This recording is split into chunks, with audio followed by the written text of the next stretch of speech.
he's the 12th quarterback to win multiple Super Bowls, 5-time MVP awards, 2003, 2004, 2008, 2009, and 2013, 14-time All-Pro player, 7-time first-team All-Pro, 27 career playoff games, which is tied for third all-time. Just your thoughts on Manning and how he's been excellent throughout his career as a pro football player, Big C. Well, Peyton Manning's been the consummate professional. You know, he has set the standard of how professional quarterbacks should behave on and off the field. Yeah. You know, there's that allegation that what occurred at Tennessee some 20 years ago. Yeah. But that doesn't tarnish his professional career. You never saw anything once Peyton Manning made it to the NFL that would damage his legacy or his teammates' legacy at any point in his career. Right. You know, when he started out in the NFL, Charlton, he set an NFL rookie record for the most interceptions ever by a quarterback. Yeah. The record that still stands today, and that's the one record that he wants to see broken. But also, in his final year in the NFL, he set an NFL record for a quarterback going to the Super Bowl with twice as many interceptions as touchdown passes. Yeah. He also did that. But, you know, he left the game as a winner. He left the game better than the game was before he arrived in the game. That's Peyton Manning's legacy.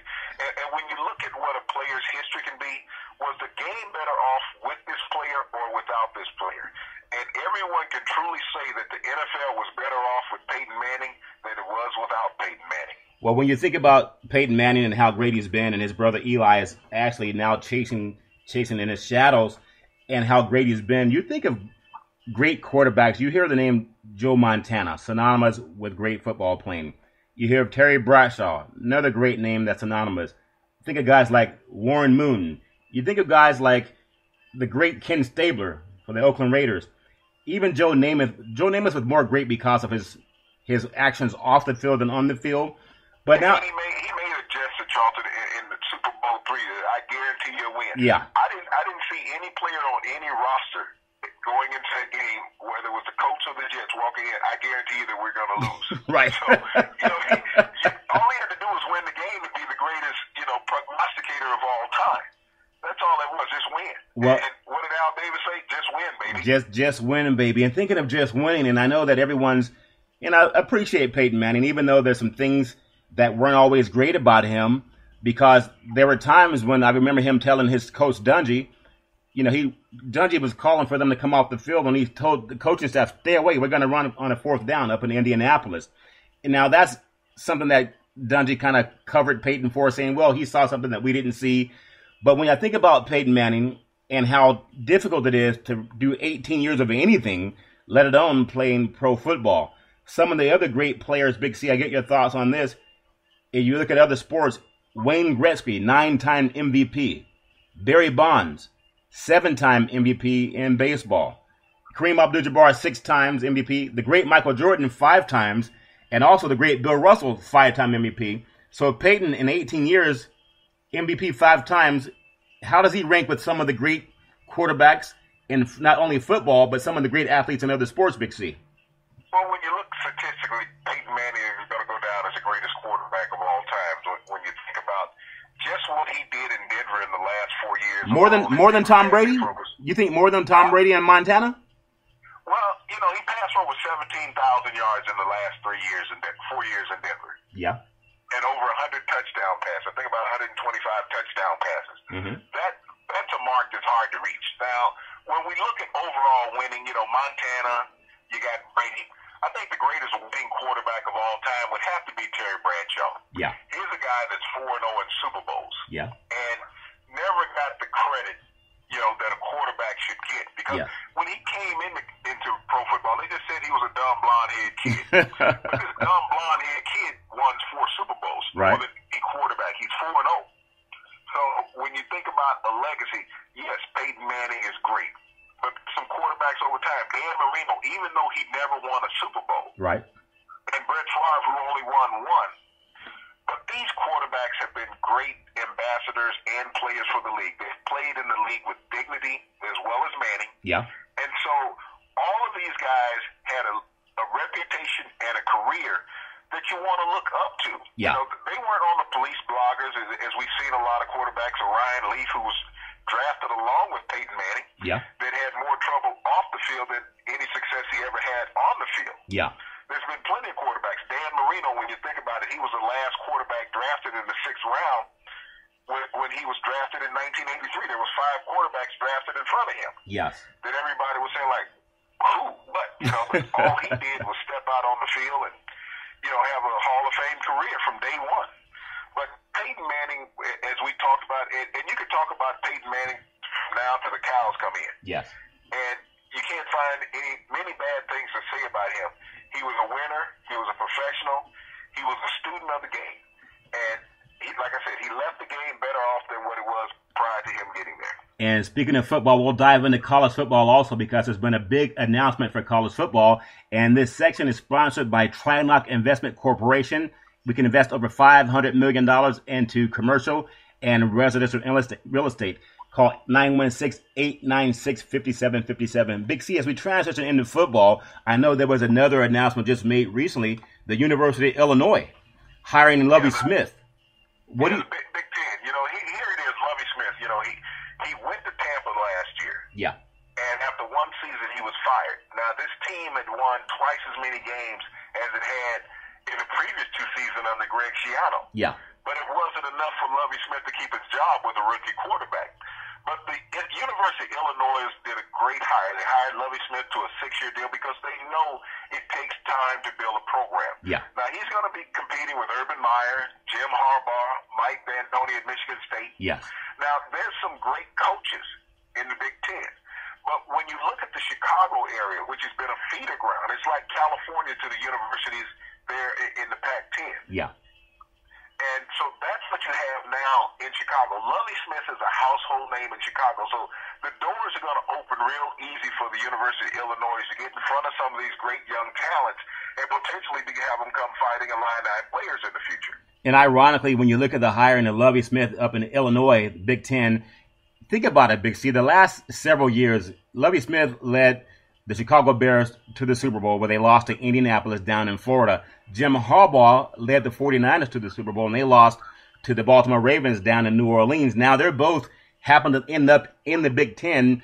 And when we look about some of these coaches, we just had this coaching search over the last several months, who's going to go where. And we know the 49ers ended up hiring Skip Kelly. But isn't that amazing? Coaches who've actually won Super Bowls are not at the NFL profession. We're getting people who've not even won a national championship that get an NFL job.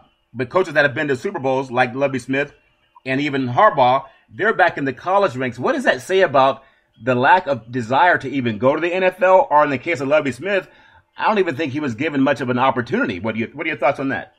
Well, Lovie wasn't given. He was given a short stick. When you look around, he had a better record than Dan Quinn, the first-year coach in Atlanta. And Dan Quinn had a $100 million quarterback that he was playing with. And he could only get 5 victories out of him. Lovie Smith had 7 in Tampa, and he couldn't keep a job. So that's the standard that we've talked about as far as the good old boy network. You can turn a team around and lose your job, but you can stay stagnant as a loser. Jeff Fisher, we talked about him last week, where he was looking at a 4-year contract extension with the Rams. And yet in 4 years, he's only won 23 games.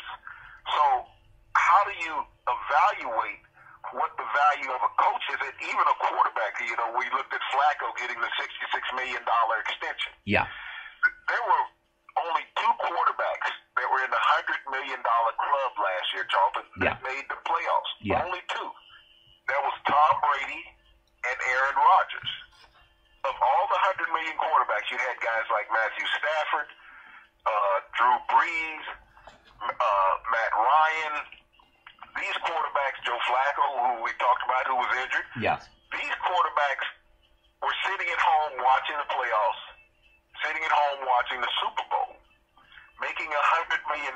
So when you talk about return on investment, some of the executives in the NFL is getting it all wrong. I recall, several years ago, talk with former Falcons head coach Dan Reeves. When the Falcons made this move, they gave up 5 draft picks to draft Julio Jones to move up in the draft. And Dan Reeves said, this is stupid. Even though Julio Jones has been a good yeah. pro football player, he hasn't been the greatest receiver in the game. He's been a good, consistent one. Right. He's like, you can find a receiver anywhere. Why would you give up 5 draft picks for a wide receiver? It's sort of like what the New Orleans Saints did when the great Ricky Williams came out of the University of Texas, and Mike Dicker, who is now on ESPN, was a head coach, and he traded away all the draft picks, all of them, just to draft Ricky Williams. So you have to question some of these GM's motives and moves when you do something like that. Now, in that same draft that Julio Jones came out in, Alshon Jeffries was the best receiver in that draft, and we talked about that and told a lot of people that. Right. Alshon Jeffries was just franchised by the Bears because of his greatness, and he was a second-round draft pick and didn't have to give up any draft picks. And Jay Cutler was another one of those $100 million quarterbacks that was sitting at home last year watching the playoffs, Charlton. Well, think about this, and we had in the last 5 minutes of the program, Big C, the Charlton and Big C show. I love listening to Michael Wilbon and Tony Kornheiser and Pardon the Interruption and how they go back and forth with each other. And they were talking big about the Golden State Warriors. We want to close out our section of this Charlton and Big C show talking about the Golden State Warriors. And this section is brought to you by your Northern California Chevrolet dealer. Go by and drive the Chevy Malibu, one of the greatest cars built by Chevrolet. Tell them that you heard about them through Charlton and Big C. Now, Big C, we talk so much about Golden State, and we talk so much about the once great Los Angeles Lakers. Now Golden State's 55-6. They went into Los Angeles 55-5. How did they lose that game to the Lakers? And San Antonio's 53-9, only 3 games back in the West. Well, I don't think they lost the game to the Lakers. I just think Golden State beat themselves. The Lakers don't have enough firepower to beat Golden State. Golden State just did not play their game. They were lackadaisical, and they went out there, and everybody gets paid to play, even the lackluster Lakers. Yeah. They get paid to play. Golden State beat themselves because there was nobody on the Lakers team that could outperform anyone on the Golden State team. Well, something I want to bring up real quick, Big C, in the last 3 minutes of the program. I want to draw the contrast because I love watching Kobe Bryant play, and as we talked about last week on the show, that the LA Basin, we have the Dodgers, we have so many other great teams, the Angels, but we know that it's for the Lakers. The fans love Los Angeles. But you brought up something last week about the contrast in star athletes. There's this celebration of Kobe Bryant all over the league, and he's great. Nothing wrong with that.